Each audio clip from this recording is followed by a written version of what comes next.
How can you make the move into a cadence or into a chromatic moment feel irresistible? That's what we're going to talk about today during Dr. Doug's Daily Tips for how to write great LDS church music. To help us, we're going to use LDS Hymn 132, God is in His Holy Temple.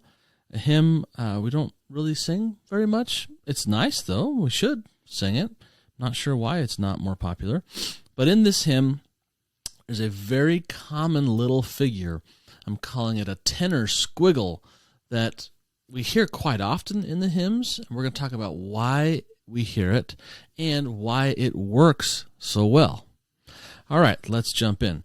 So let me play the opening line of this hymn just to get the hymn in your ears since it's not very familiar.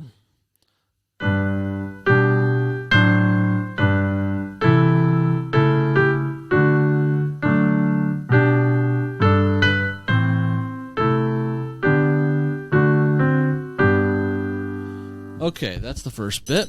Now, this tenor squiggle I'm talking about is right here.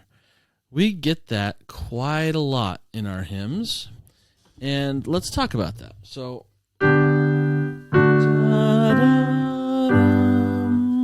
why do we hear that so often, and why does it work so well? Well, we hear it so often because it works so well, so let's talk about why it works so well.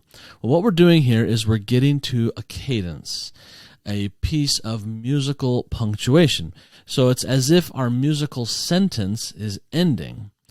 And the chords that we get as this musical sentence ends, well, we end with a 1 chord.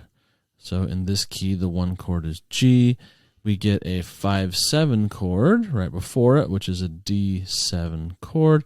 And right before that, we get the ever-popular 1-6-4, the G chord in second inversion. It has D in the bass. That's a very common cadence move. The 1 chord in second inversion, going to 5-7, and then to 1. And the 1 chord in second inversion goes to 5-7 so well because they share the same bass note. So that 5-5-1 is what's happening in the bass. And when you hear that, usually you have 1-6-4 to 5-7. Well, when this 5 chord first appears, it's not a 5-7. It's only a 5-7 once we get this C in the tenor.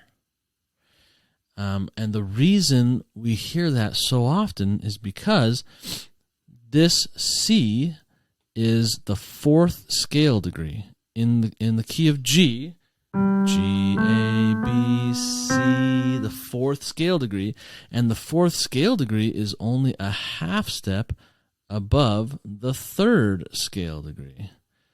Okay, so that's a very, very strong tendency. The 4th scale degree, being only a half step from the 3rd, really wants to resolve down the half step and take us to the cadence. It adds gravity to the chord progression. It pulls us like a tractor beam into the 1 chord. It's a similar kind of tractor beam pull that the 7th scale degree gets when it moves up to the 1st scale degree. Okay, so the F sharp, G, A, B, C, D, E, F sharp. This one has to go there because the half step.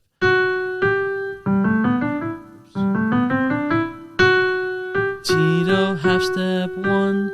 Okay, so but when you put 7-1 together with 4-3, you get 2 half step resolutions, 1 going up and 1 going down. And that's what makes the 5-7 pull you so inexorably into the 1 chord at a cadence.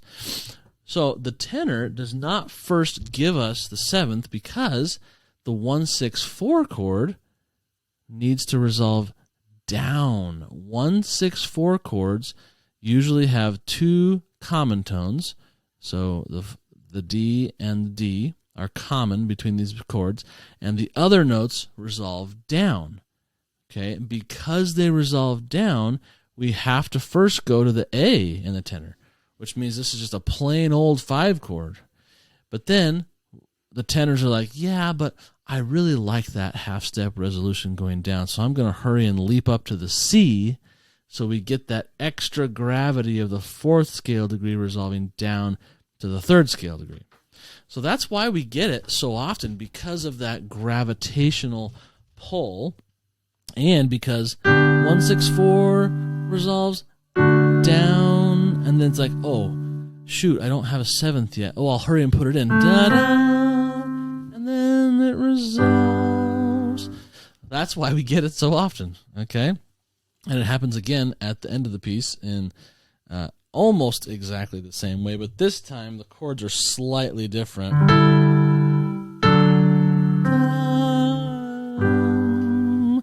But we get the same basic idea with the tenors leaping up to the C so that we can get that downward half step. This time it's all the more important because we're missing an F sharp up here. And so we need some kind of gravity to pull us into the 1 chord, which is the half step motion. Half step motion is what creates that gravity. All right. Now you'll notice I've added some additional moments here in green and in blue.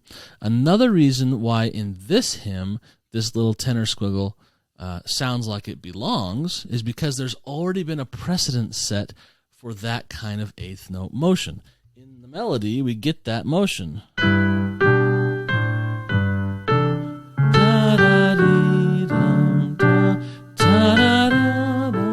So then the tenors are just kind of following along.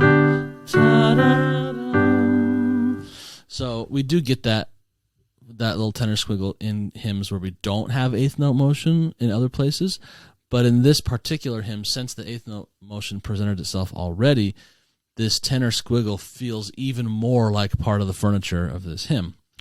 But then you can take this technique one step further, because not only does it work to have these little 8th note motions taking you into a cadence, a punctuation point, but it also helps to take you into a chromatic point. It makes the point of chromaticism, in other words, the note that's outside of the key, feel like it belongs, like it's a smooth flow into that note. So here at the beginning of this line,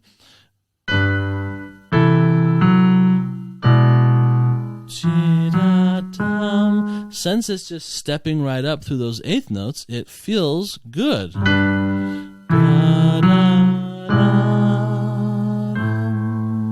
So that's a nice way to get into a chromatic moment. In the next measure, it happens in reverse in the soprano.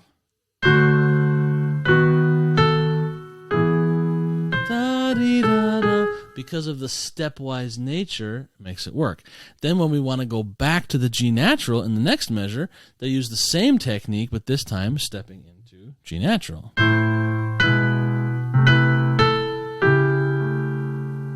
Okay, so this stepping into important chromatic shifts is an excellent technique. It happens again in the basses down here.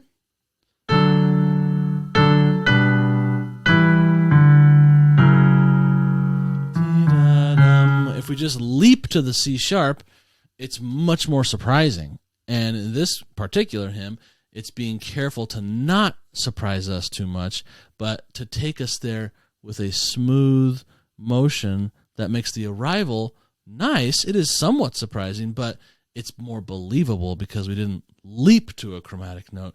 We stepped into it with the 8th note motion, which helps a lot.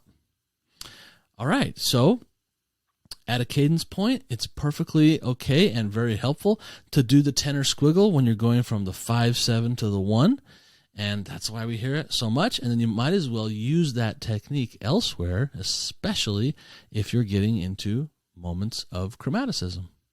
That is your daily tip for today. If you enjoyed this, please ring the bell and hit subscribe so you get notified every time I post a video. And if you'd like more free tips on how to write great LDS church music, please head over to latterdaymusiversity.com where you can get a bunch more. See you next time.